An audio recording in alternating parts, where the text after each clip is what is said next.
नमस्कार साथियों। तो चलिए आज के दैनिक जागरण में क्या खास खबरें हैं उन्हें हम लोग एक एक करके देख लेते हैं। और याद रखिए दैनिक जागरण का ये राष्ट्रीय संस्करण है, तो इसमें आप लोगों को महत्वपूर्ण खबरें ही देखने को मिलेंगी। आज है 15 अगस्त, तो आप लोगों को स्वतंत्रता दिवस की हार्दिक शुभकामनाएं।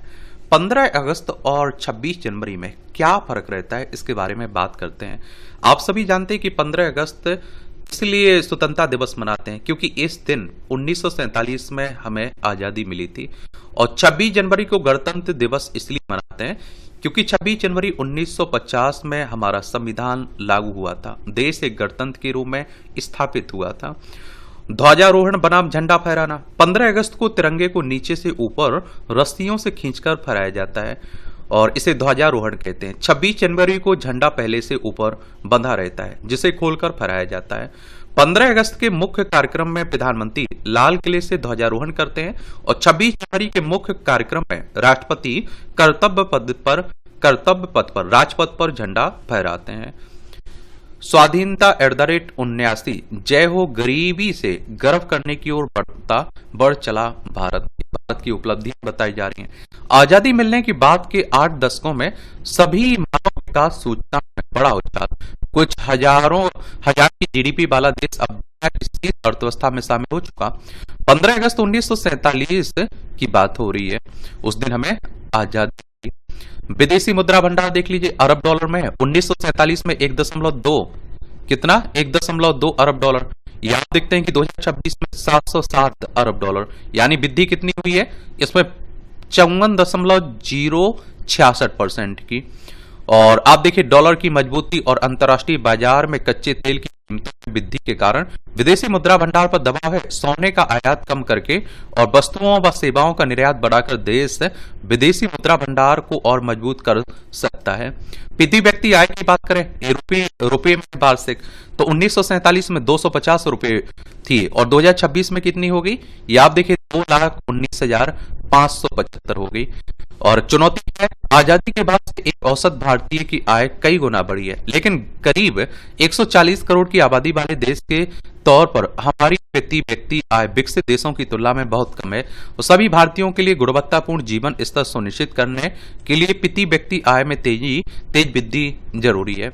खाद्यान्न उत्पादन की बात करें तो मिलियन टन में है। 1947 में 50 मिलियन टन, 2026 में 330 हो गया। एक चुनौती क्या है, खाद्यान्न उत्पादन के मोर्चे पर देश की उपलब्धियां शानदार हैं, लेकिन इसी के अनुपात में किसानों की आय नहीं बढ़ी। तकनीक और खेती के आधुनिक तौर तरीकों को बढ़ावा देकर किसानों की आर्थिक स्थिति को मजबूत किया जा सकता है। केंद्रीय बजट 1947 से 49 में 197 करोड़ रुपए, 2026 में 53.30 लाख करोड़ रुपए। चुनौती क्या है, समय के साथ केंद्रीय बजट का आकार बढ़ा है, जन कल्याण व सार्वजनिक खर्च भी बढ़ा है, लेकिन शिक्षा स्वास्थ्य जैसे क्षेत्रों में बड़े पैमाने पर निवेश की जरूरत है। इसके बिना हम गुणवत्तापूर्ण शिक्षा और स्वास्थ्य सुविधाएं नहीं मुहैया करा सकते हैं। रक्षा पर खर्च तो ये 1947 में 92.74 करोड़ रुपए, 2026 में 7.85 लाख रुपए हो गया, लाख करोड़ रुपए, ठीक है, 7.85 लाख करोड़ रुपए। एक चुनौती क्या है, रक्षा बजट लगातार बढ़ रहा है, लेकिन अगर इसमें महंगाई जोड़ ली जाए तो यह वृद्धि कुछ खास नहीं है। देश चीन व पाकिस्तान से जिस तरह की सामरिक चुनौतियों का सामना कर रहा है उसके लिहाज से रक्षा खर्च काफी नहीं है। सेनाओं के आधुनिकीकरण के लिए रक्षा पर ज्यादा संसाधन खर्च किए जाना जरूरी है। यह आप देखिए हमारा पड़ोसी चाइना है, लद्दाख, हिमाचल प्रदेश, उत्तराखंड, सिक्किम, अरुणाचल प्रदेश, 5 राज्यों की सीमा लगती है। पाकिस्तान है, लद्दाख, जम्मू कश्मीर, पंजाब, राजस्थान, गुजरात, 5 राज्यों की सीमा हमारी से लगती है। 1947 तक ऐसा हुआ करता थे। निर्यात की अगर हम लोग बात करें तो 1947 में 400 करोड़ रुपए, 2026 में 82 लाख करोड़। चुनौती क्या है, हमारा निर्यात बढ़ रहा है, लेकिन वस्तुओं के वैश्विक निर्यात बाजार में हमारी हिस्सेदारी मात्र 1.8% है। हमें ऐसे गुणवत्तापूर्ण उत्पाद बनाने होंगे जो वैश्विक बाजार में पहचान बना सकें। इसके लिए मैन्युफैक्चरिंग सेक्टर को मजबूत बनाना होगा। निर्यात का मतलब होता है कुछ बेच रहे हैं, आयात का मतलब होता है खरीद रहे हैं। भारत की जीडीपी का सफर, तेज हुई अर्थव्यवस्था की रफ्तार। 1991 में भारत द्वारा अपनाए गए आर्थिक उदारीकरण की नीतिगत सुधारों ने भारतीय अर्थव्यवस्था की दिशा और दशा को हमेशा के लिए बदल दिया। 1947 से 1990 के बीच जहां भारत की औसत विकास दर लगभग 3.5% के आसपास सिमटी हुई थी। वही सुधारों के बाद भारत दुनिया की सबसे तेजी से बढ़ती अर्थव्यवस्थाओं में शामिल हो गया है। ये आप देख रहे हैं, दशक दर और जीडीपी का आकार वृद्धि आप देख रहे हैं। आरबीआई, विश्व बैंक, आईएमएफ के आंकड़े हैं। और देखिए, आरबीआई की बात करें तो रिजर्व बैंक ऑफ इंडिया की बात हो रही है। बैंकों का बैंक कहते हैं। 1 अप्रैल 1935 में स्थापना हुई थी। मुंबई, महाराष्ट्र में हेडक्वार्टर देखने को मिल जाएगा। और आईएमएफ की बात करें तो इंटरनेशनल मॉनेटरी फंड की बात हो, 1944 में स्थापना हुई थी। वॉशिंगटन डीसी में इसका हेडक्वार्टर देखने को मिल जाएगा। विश्व बैंक, वर्ल्ड बैंक वित्तीय अंतर्राष्ट्रीय वित्तीय संस्थान है, इसकी स्थापना 1944 में हुई थी। वॉशिंगटन डीसी इसका भी हेडक्वार्टर देखने को मिल जाएगा। 1950 में 3.6% यानी अरब कितनी 30 अरब थी डॉलर में। ये आप देखिए 1960 में 37 अरब 4% बढ़ी थी और 62 अरब ये 1970 में। फिर आप देखते हैं कि 3.1% है 1980 में 189 अरब यानी 5.5%। और फिर 1990 में आप देखते हैं कितनी 320 अरब डॉलर 5.7% बढ़ी। 2000 में 7.1% बढ़ी 468 अरब डॉलर हो गई। और आप देखिए 2010 में आप देखिए 1.7 ट्रिलियन हो गई, 6.8% की बढ़ोतरी रही। 2020 में आप देखते हैं कितनी 2020 में 4.3 ट्रिलियन 7% बढ़ा और 3.9 ट्रिलियन हो गई 2026 में। देख रहे हैं आप, अच्छी बात है। ये जनगणना में जाति सहित पूछे जाएंगे 40 सवाल। ये अधिसूचना जारी। माता पिता का विवरण, स्थायी निवास और जन्म स्थान की जानकारी भी देनी होगी। हिंदुओं के साथ साथ मुसलमानों को भी बतानी होगी अपने धर्म के साथ जाति, और खुद बतानी होगी अपनी जाति। दी गई सूची से जाति का विकल्प नहीं। पहली बार लोगों को स्वगणना का विकल्प भी। बर्फबारी वाले राज्यों हिमाचल प्रदेश, उत्तराखंड, लद्दाख, जम्मू कश्मीर में 1 से 30 सितंबर तक जनगणना होगी। पहली बार लोगों को स्वगणना का विकल्प दिया गया। इन राज्यों में 17 से 30 अगस्त तक लोग जनगणना के पोर्टल पर जाकर सवालों की जानकारी देने के साथ स्वगणना कर सकेंगे। और 1 सितंबर से जनगणना कर्मी घर घर जाकर आंकड़े जुटाएंगे, स्वगणना में दी गई जानकारी की पुष्टि करेंगे। देश के बाकी हिस्सों में जनगणना फरवरी में होगी। वैवाहिक स्थिति और भाषाओं से जुड़े सवाल भी पूछे जाएंगे, ये भी कहा जा रहा है। चलिए, अच्छी बात है। जनगणना की बात करें तो 1872 में पहली बार हुई थी लॉर्ड मेयो के समय, और व्यवस्थित नियमित जनगणना 1881 से लॉर्ड रिपन के समय से शुरुआत हुई थी। 13,000 करोड़ रुपए की ड्रग्स तस्करी में वांछित वीरेंद्र सिंह बसोया लाया गया भारत। एनसीबी के अलर्ट पर जून में यूएई में गिरफ्तार किया गया था बसोया। बेटे की शादी के एक दिन बाद ही 2023 में हो गया था फरार। नालसर विवाद पर बोले सीजीआई, छात्रों का विरोध करने का अधिकार है। बार काउंसिल के सर्कुलर पर कहा कि यह मेरे छात्रों के बीच का मामला है। बीसीआई इसमें दखल देने वाला कौन? बीसीआई ने नालसार यूनिवर्सिटी के 2026 बैच के स्नातकों का नामांकन नहीं करने का निकाला था। ये आप देखते हैं कि सर्कुलर, उसके बाद विरोध बढ़ा, वापस भी लेना पड़ा। और आप देखते हैं कि यहाँ छात्र सीजीआई सूर्यकांत के शामिल होने पर विरोध जता रहे थे, क्योंकि सूर्यकांत ने कुछ समय पहले से जिस तरह की आप देखे टिप्पणियां की छात्रों को लेकर, तो वो छात्र उसको लेकर नाराज हैं। एक तो कॉकरोच वाली आप देख लीजिए, फिर छात्रों पर डंडे लाठी चले पुलिस द्वारा, फिर आप देखते हैं कि जिस तरह से उन्होंने कहा समय बर्बाद मत करिए, अपना भी हमारा भी। 800 किलोमीटर प्रति घंटा की रफ्तार सिर्फ 5.3 सेकंड में। ये मैकलियो तकनीक में चीन का रिकॉर्ड। 6 महीने में तीसरी बड़ी उपलब्धि है। 1110 किलोग्राम की टेस्ट व्हीकल में 1 किलोमीटर ट्रैक पर दिखती रफ्तार। रॉकेट, सैन्य विमान, ड्रोन, औद्योगिक परिवहन में तकनीक के इस्तेमाल पर नजर। और 3 देशों में चलती है मैकलिव ट्रेन। चीन में संघाई मैकलिव दुनिया की सबसे प्रसिद्ध हाई स्पीड वाणिज्यिक सेवाएं में, जो फुडोंग एयरपोर्ट व लोंगयांग रोड के बीच चलती है। जापान में लिनिमो मैकलिव सेवा निर्मित रूप से चलती है। जो सेकांग स्टेन प्रोजेक्ट टोक्यो नागवा के बीच high speed super conducting maglev विकसित कर रहा है। दक्षिण कोरिया इंचियोन एयरपोर्ट की मैगलेव सेवा चुंबकीय लेविटेशन का व्यावसायिक इस्तेमाल करती है। रॉकेट लॉन्च में भी हो सकता है इसका इस्तेमाल, ये भी कहा जा रहा है।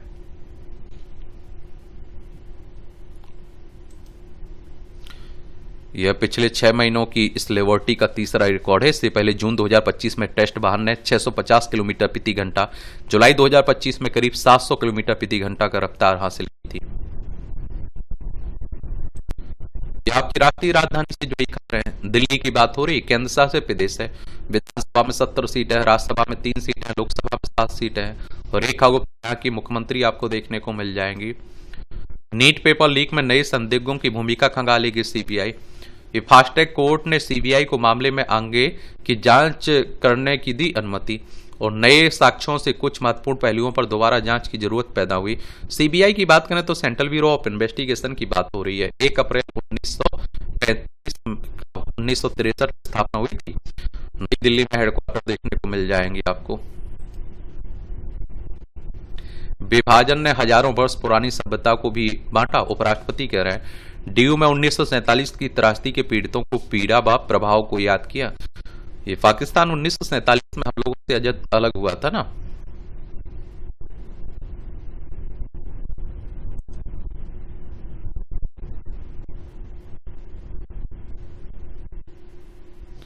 यूके, यूएई, मलेशिया, थाईलैंड और पाकिस्तान तक फैला सिंडिकेट। ये केंद्रीय एजेंसियों के इनपुट पर अक्टूबर 2024 में सेल ये बसोबा की बात हो रही, बसोबा की सिंडिकेट की। डीयू के पीजी इतिहास टेबल से दिल्ली सल्तनत का पेपर हटा। ये दिल्ली अग्नि शमन और जल विभाग में पूर्व अग्निवीरों को 20% कोट देने की बात हो रही है। तीनों सेनाओं में जो अग्निपथ योजना आई ना, उसी की बात हो रही है।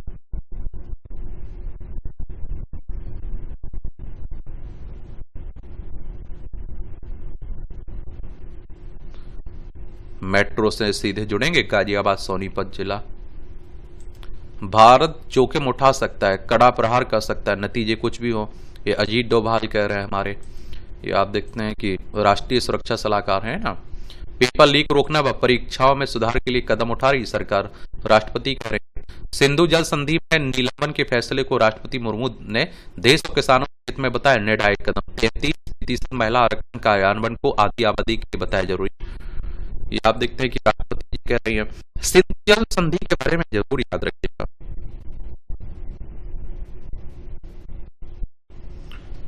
ये सिंधु जल समझौते की बात कर रहा हूं मैं।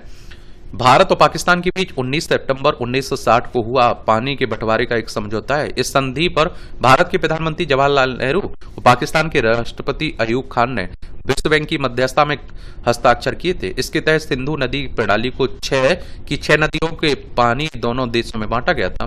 पूर्वी नदियां रावी, ब्यास, सतलज, इन तीनों नदियों के पानी पर भारत का पूरा हक है और भारत इसका इस्तेमाल बिना रोक टोक के कर सकता है। यह कुल पानी का लगभग 20% होता है। पश्चिमी नदियां सिंधु, झेलम, चेनाब, इन तीनों नदियों का अधिकांश पानी लगभग 80% पाकिस्तान के लिए तय किया गया। हालांकि भारत को इन पर कृषि, घरेलू उपयोग और पनबिजली बिना पानी रोके बनाने की सीमित अनुमति है। एक तरह से उसी की बात हो रही है। देश के बंटवारे से प्रभावित लोगों के साहस को प्रधानमंत्री ने सराहा और यह इतिहास का ऐसा क्षण था जिसने कई जिंदगियां तबाह कर दी, कई परिवार उजड़ गए। उन सभी को नमन जिन्होंने विवश दौर से निकलकर देश की प्रगति में अमूल्य योगदान दिया। अब कांग्रेस की देन है देश का बंटवारा का दंश, ये अमित शाह कह रहे हैं, केंद्रीय मंत्री है, होम मिनिस्टर साहब है। मैंने नहीं कहा कि हमारे देश में खूब राजनीति भी होती रहती है, खूब बातें भी होती रहती हैं। मोदी का जापानी पीएम को छोटी बहन कहना सच्ची दोस्ती व भरोसा दर्शाता है। सशक्त बलों के 9 शूरवीरों को कीर्ति चक्र सम्मान से दिया गया। 19 वीरों को शौर्य चक्र से किया जाएगा सम्मानित और राष्ट्रपति ने 78 वीरता पुरस्कारों को दी मंजूरी। चलिए नाम रख सकते हैं आप लोग, याद रखना हो। इसकी पीडीएफ आपको मिल ही जाती है तो आप लोग देख लीजिए। पुलिस अग्निशमन सेवा के 301 कर्मियों को वीरता पुरस्कार दिया गया। सीआरपीएफ को 86 वीरता और सेवा पदक, अर्धसैनिक बलों में सर्वाधिक। ये भारत वैश्विक रक्षा निर्माण और आप देखते हैं कि रक्षा निर्यात में उभरती हुई शक्ति है। राजनाथ सिंह रक्षा मंत्री ने संदेश दिया, सेना के आधुनिकीकरण को प्रतिबद्ध। सेना हार्डवेयर का निर्यात 38,424 करोड़ रुपए तक पहुंचा। तिरंगे की मानक में बदलाव कर रहा है BIS, ये भारतीय मानक ब्यूरो। 9 मीटर इंटू 6 मीटर तक के बड़े झंडे को मिल सकती है मंजूरी। राष्ट्रीय ध्वज के रंगों की माप के तौर तरीकों को किया जा रहा है अपडेट, ये भी आप देख रहे हैं। राष्ट्रीय ध्वज के लिए मानक है, राष्ट्रीय मानक में 3 बार 1951, 1964 और 1968 में बदलाव किए गए। उसमें फिर से अभी बदलाव करने की बातें हो रही हैं, ये भी आप देखेंगे। ये प्रयोग के आधार पर तिरंगे की आकार 150 इंटू 100 mm डिस्क पर प्रदर्शन के लिए 225 इंटू 150 वीवीआईपी या मंत्रियों की गाड़ियों के लिए 450 इंटू 300 mm ये वीवीआईपी उड़ानों के दौरान विमानों पर लगाने के लिए 900 इंटू 600 mm सामान्य घरेलू उपयोग या छोटे कारोबारियों के लिए 1800 इंटू 1200 ये मध्यम आकार के सरकारी कार्यालयों के लिए 2700 इंटू 1800 mm चौराहों के ऊंचे पोल पर लगाने के लिए 3600 इंटू 2400 mm बड़े सरकारी भवन और परिसरों के लिए 6300 आप देखते हैं इंटू 4200 बड़े सार्वजनिक स्मारकों महत्वपूर्ण इमारतों पर आप देखेंगे।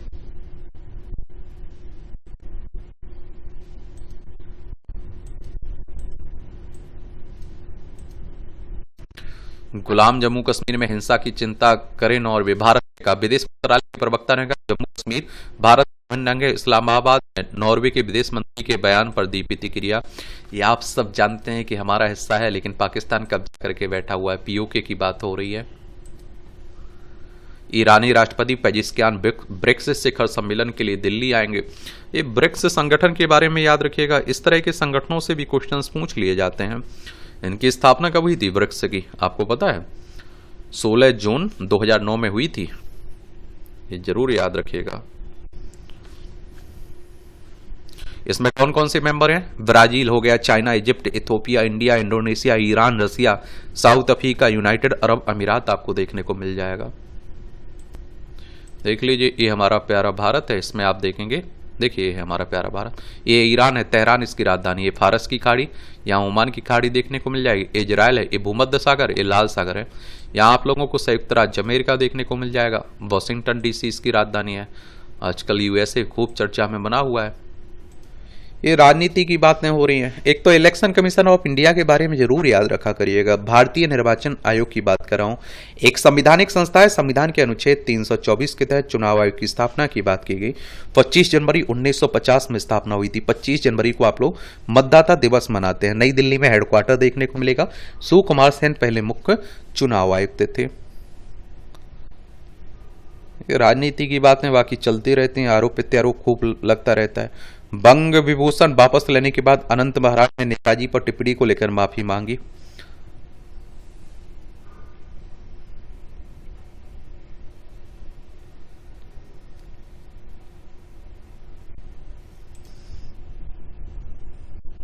कर्नाटक में मंत्री जमीर ने तिरंगा फहराने से करनी काटी। भाजपा बोली पद से हटाओ।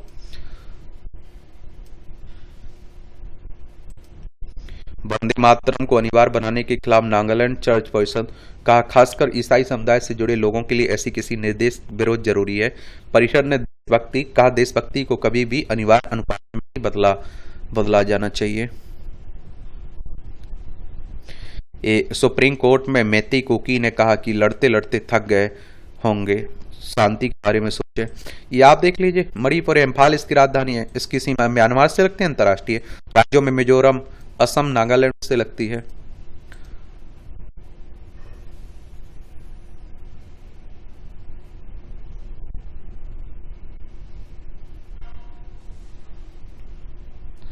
इतनी दूर स्कूल कैसे जाएं, कहकर बिलक उठी उज्जैन की छात्राएं।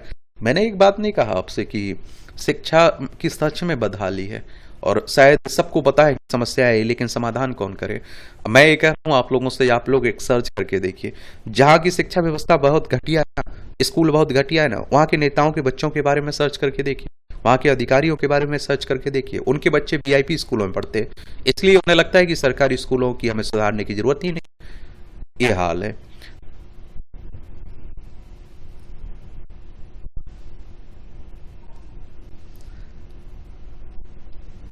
कभी माओवादियों का मुख्यालय रहा कर्री गुट्टा, अब चोटी पर लहराए तिरंगा। स्वास्थ्य विभाग की अनुबंध आधारित भर्तियों में भी हुई थी लाखों की वसूली। देख लीजिए, झारखंड लोक सेवा आयोग की बात हो रही है।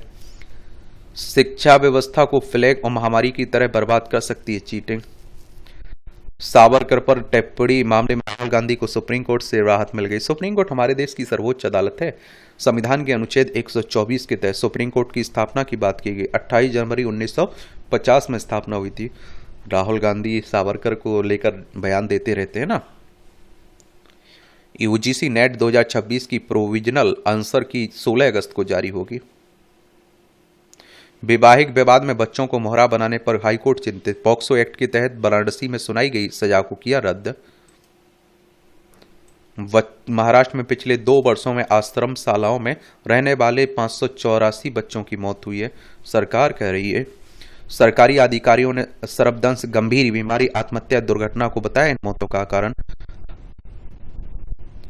एनएचआरसी ने महाराष्ट्र सरकार से मांगी रिपोर्ट भी। एनएचआरसी के बारे में भी याद रखिएगा, मानवाधिकार आयोग की बात हो रही है। National human rights commission of India की बात कर रहा हूं। 12 अक्टूबर 1993 में स्थापना हुई थी। नई दिल्ली में हेडक्वार्टर देखने को मिल जाएगा।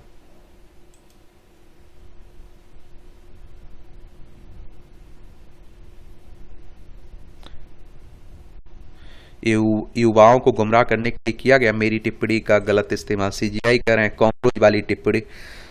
कॉकरोच वाली टिप्पणी भारी पड़ी। शिक्षा मंत्री को इस्तीफा भी देना पड़ा। कॉकरोच जनता पार्टी भी बन गई।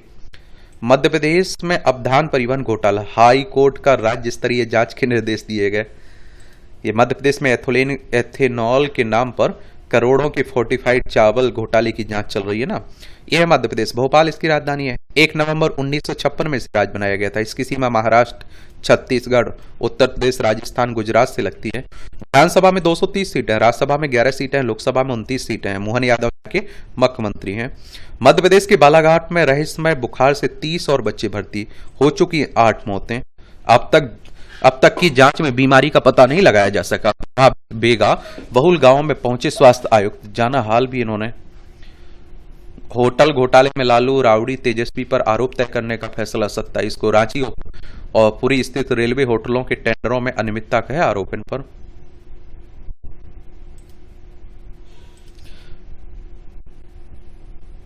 ये भाजपा की कर्नाटक सरकार को संघ की गतिविधियों पर प्रतिबंध लगाने की चुनौती।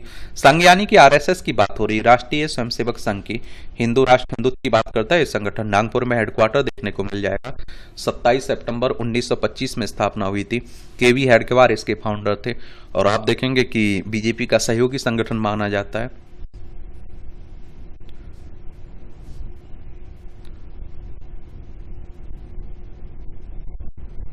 प्राचीन परशुराम मंदिर के पुनरुद्धार के लिए केंद्र से समर्थन मांगा। करोड़ भगदड़ मामले में तमिलनाडु सरकार को राहत। सुप्रीम कोर्ट ने हाईकोर्ट का आदेश रोका। ये मृतकों के रिश्तेदारों की नियुक्तियां रोकने का आदेश सुप्रीम कोर्ट में खारिज। सरकार ने 31 मृतकों के रिश्तेदारों को नियुक्ति आदेश के पत्र दिए थे।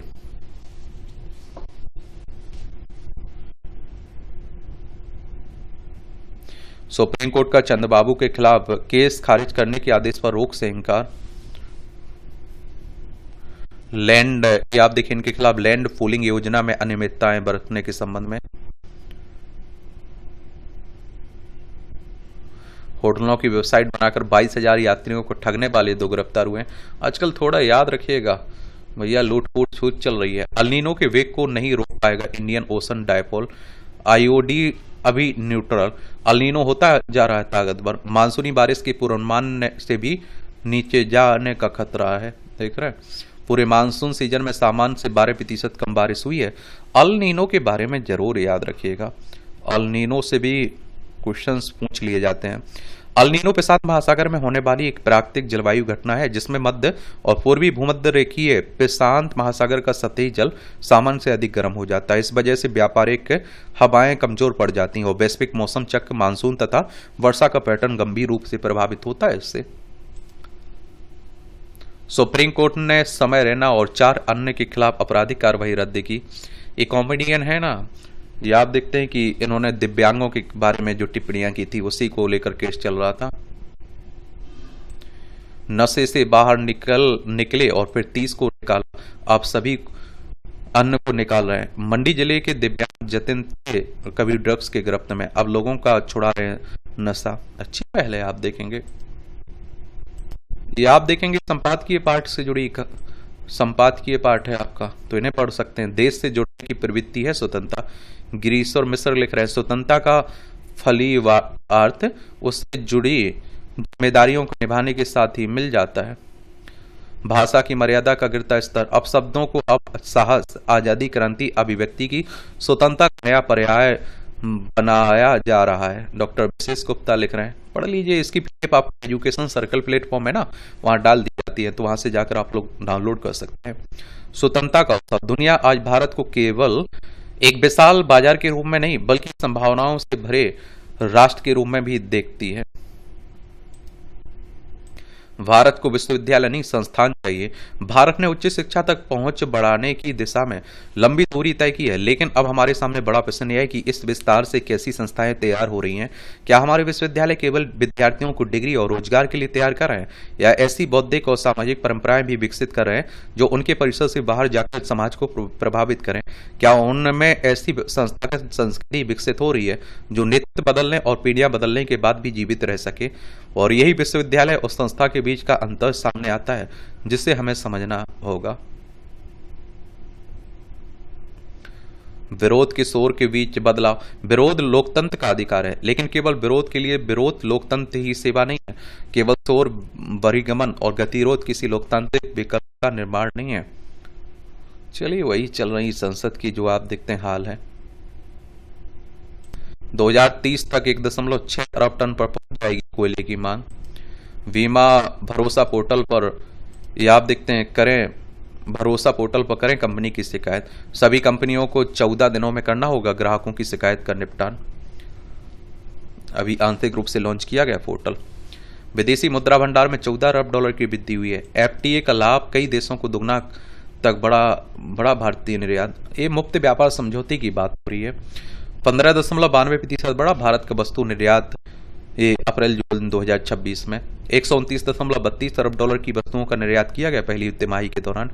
श्रीलंका और सिंगापुर को दुगना से ज्यादा निर्यात हुआ। साप्टा को निर्यात 36% से ज्यादा हुआ है। ये भी आप देख रहे हैं। एफटीए से मिलता है शुल्क मुक्त बाजार। स्काईविज एयर सर्विसेज ने तय किया शेयर मूल्य भी। आईएनए सोलर को 38.02 करोड़ रुपए का लाभ। एक खत्म होगा वी-मार्ट का माह बचत का डबल ऑफर। 9 माह में पहली बार थोक महंगाई, जुलाई में 9.78% रही। तो कंपनियों ने जमा किए आईपीओ के दस्तावेज। आरंभिक सार्वजनिक निगम की 12 लाख नौकरियां सृजित करेंगे 7 राज्यों के 1380 जीसीसी यानी वैश्विक क्षमता केंद्र। निजी अस्पतालों की फीस में भारी अंतर पर हाईकोर्ट गंभीर, महंगा नियमन का ब्यौरा। इलाज के नाम पर आम आदमी से अत्यधिक शुल्क वसूलना स्वीकार नहीं है। केंद्र व राज्यों को नियमन पर गंभीरता से विचार का निर्देश दिया। टीवी चैनलों के लिए 12 मिनट के विज्ञापन की समय सीमा घटाई। राजपत्र में प्रकाशित होने की तिथि से लागू होगा। ये आप देखते हैं कि क्या फैसला। विदेशी मुद्रा योजना की अंतिम तारीख घटाकर 31 अगस्त की गई है। ओएफसीबी के लिए योजना पहले की तरह 31 दिसंबर तक खुली रहेगी। एफसीएनआर बी जमा का लाभ 11 सितंबर तक लिया जा सकता है। डंकी रूट से गए सिख युवक की मैक्सिको में बेरहमी से पिटाई, चल भी नहीं पा रहा है। क्या है डंकी रूट? डंकी रूट अवैध प्रवासन का एक नेटवर्क है। इसमें एजेंट लोगों को अमेरिका, कनाडा जैसे देशों में कई देशों के रास्ते अवैध तरीके से पहुंचाते हैं। इसके लिए एजेंट 20 से 70 लाख रुपए तक लेते हैं। पैसा अक्सर किस्तों में लिया जाता है। एजेंट आसानी से विदेश पहुंचाने का दावा करते हैं, लेकिन बाद में हिंसा, जबरन वसूली, अवैध हिरासत, यहां तक कि का खतरा भी होता है। कई लोग डंकी रूट इसलिए चुनते हैं क्योंकि वे शिक्षा, वर्क वीजा जैसी कानूनी तरीके से विदेश नहीं जा पाते हैं और इसकी वजह से कम शिक्षा, भाषा की दिक्कतें या पैसों की कमी होती है। ये परिवार में पले बड़े ट्रेन में मिले बच्चे की अनुकंपा नियुक्ति पर करें विचार। कोर्ट ने कहा कि वैधता नहीं, परिवार की आर्थिक स्थिति देखते हुए हो आश्रित नियुक्ति। रेल विभाग का रवैया हट धर्मी बताते हुए कोर्ट ने 25,000 रुपए का हर्जाना भी लगाया। ये आपकी अंतर्राष्ट्रीय खबर है। चीनी सामान का अवैध ट्रांसशिपमेंट कर रहा है भारत। अमेरिका ने द ग्रेट ट्रांसशिपमेंट स्कैम नामक रिपोर्ट में भारत समेत कई देशों पर लगाए आरोप। अमेरिका भारत संबंधों को और असहज बना सकती है, यह रिपोर्ट व्हाइट हाउस कह रहा है। पिछले 1.5 वर्षों में भारत अमेरिका संबंध में कई मुद्दों पर मतभेद उभरा है। अमेरिकी सांसदों, गवर्नरों ने 80वें स्वतंत्रता दिवस की बधाई भी दी है।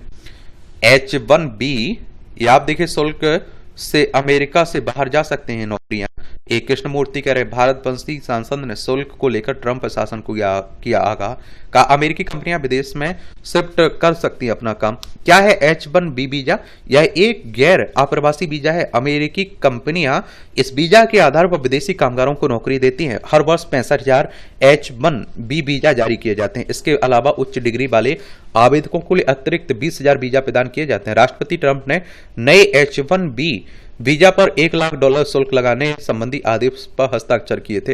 हालांकि एक अमेरिकी कोर्ट ने यह शुल्क लगाने के प्रस्ताव को रद्द कर दिया था। ईरान युद्ध में अमेरिका के 45 रिपर ड्रोन तबाह, 6 महीने में $1.3 अरब का नुकसान हुआ है। अमेरिकी रिपर बेडी की संख्या आप देखते हैं 185 से घटकर 130 हो गई है पहुंचने का। हॉर्मुज में सबसे ज्यादा नुकसान। टॉम हॉक और थर्ड इंटरसेप्टर के भंडार पर भी दबाव, उत्पादन बढ़ाने में लग सकते हैं कई साल। ये आप देखते हैं कि यहाँ ईरान वाले युद्ध में अमेरिका को अपना पैसा खर्च करना पड़ रहा है, समझ रहे, अपने हथियार खर्च करने पड़ रहे हैं। POJ में सड़कों पर प्रदर्शनकारी पाकिस्तानी सेना को की वापसी की मांग की, देख रहे हैं, दुस्साहस किया तो नक्शे से गायब हो जाएगा पाकिस्तान। ये आप देखते हैं कि गिरिराज सिंह कह रहे हैं।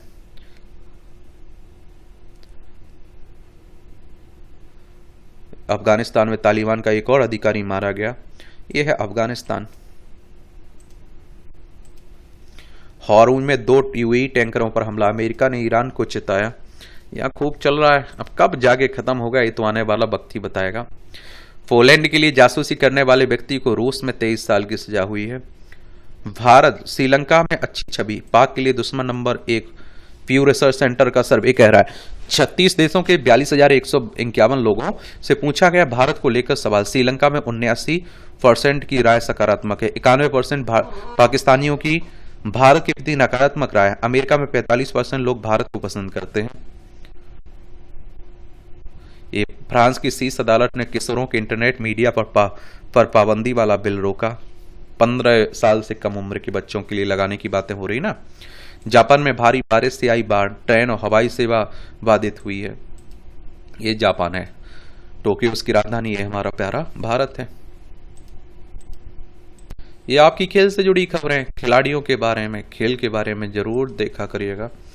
600वें टेस्ट में देश की अगुवाई करना सम्मान की बात है, शुभमन कह रहे हैं। क्रिकेट को तो आप लोग पसंद भी करते होंगे, देखते भी होंगे। 51 साल के पदक के सूखे को खत्म करने उतरेगा भारत। ये हॉकी विश्व कप बेल्जियम नीदरलैंड में होगा ना 2026, उसी की बात हो रही है। प्रज्ञानंद ने वापसी करते हुए वान फॉरेस्ट को हराया। ग्रैंड स्लैम की बात हो रही है। स्वातेक ने जीता साल का पहला WTA टूर। इन्फेंटिनो को मिला 6 अरब देशों का समर्थन। फीफा विश्व कप में निजी निवेशक लाने की योजना को बुरी तरह नाकाम होने के बाद ये सब गद्दी बचाने की बातें हो रही। वित्तीय घाटे के चलते 100 रुपए में बिका फुटबॉल क्लब। ये टाटा अब अपना पूरा ध्यान और बजट जमशेदपुर की टाटा फुटबॉल अकेडमी पर केंद्रित करेगा। इससे पूरे सौदे में सवाल उठता है कि फुटबॉल क्लब को चलाने वाली कंपनी के 4.08 करोड़ के शेयरों को सिर्फ 100 रुपए में क्यों बेचा गया। दरअसल वित्तीय मामलों में जब किसी नकारात्मक नेटवर्क वाली कंपनी को बेचा जाता है तो नए खरीदार उसके मालाना हक के साथ साथ उसकी तमाम देनदारियां, लायबिलिटीज के बोझ को भी अपने सर ले लेता है। इस मामले में पर्टिल ब्रदर्स जमशेदपुर फुटबॉल क्लब के नकारात्मक 5.8 करोड़ रुपए के साथ खिलाड़ियों व कोचों के भारी भरकम वेतन का बोझ भी अपने सर पर लेगा।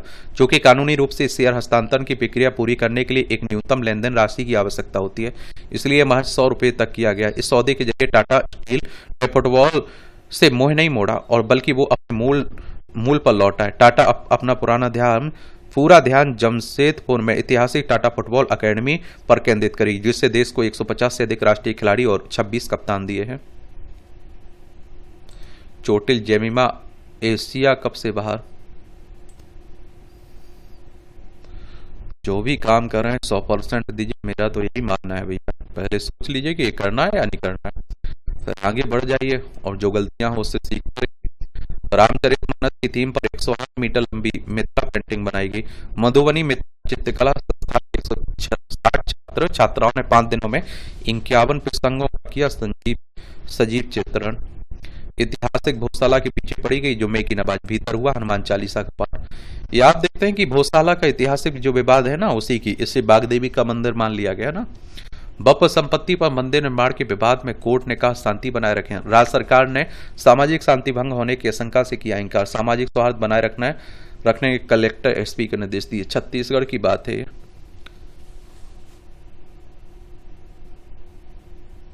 स्वर्ण मंदिर से गुरबानी के प्रसारण पर रोक लगाने से किया इनकार। और एसजीपीसी ने कॉपीराइट का उल्लंघन का आरोप लगाते हुए दिल्ली हाईकोर्ट में दायर की थी याचिका। संतों को दर्शन कराने की विशेष व्यवस्था करेगा श्री राम जन्मभूमि तीर्थ क्षेत्र ट्रस्ट।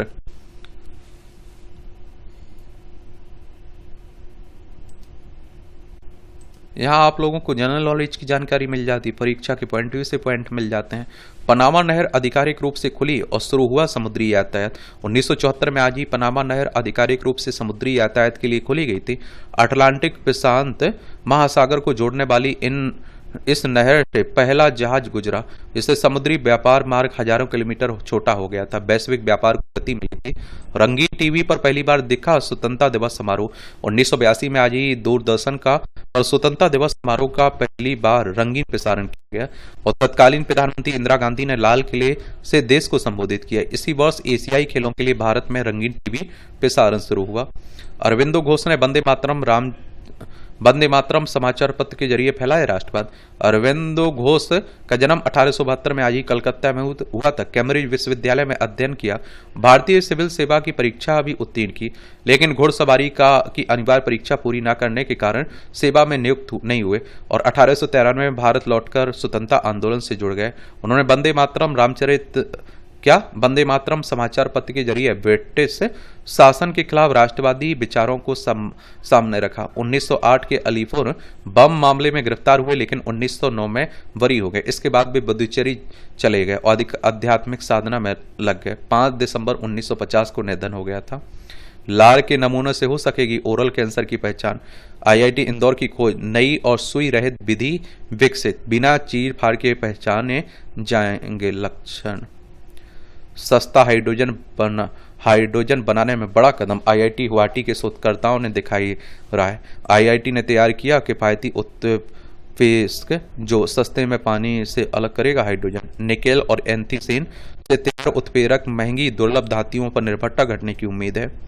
महात्मा गांधी के पत्रों और निजी वस्तुओं की होगी नीलामी। भालू की नींद खराब तो लगा 5 लाख रुपए का जुर्माना। कहां की? ओस्लो की घटना है। जरूरी जांच सेवा तक पहुंच की कमी टीबी को खत्म करने में डाल सकती बाधा, अनुसंधान कह रहा है। ये हाथों में कंपनी के गंभीर एसेंशियल ट्रेमर के मरीजों के उपचार के लिए गैर इनवेसिव पर शोध। अपोलो अस्पताल में ZAP एक्स रेडियो सर्जरी से मस्तिष्क के खास हिस्सों को किया गया लक्षित। ये आप देखिए फिल्मी दुनिया से जुड़ी खबरें, पढ़ना हो तो पढ़ सकते हैं, छोड़ना हो तो छोड़ सकते हैं।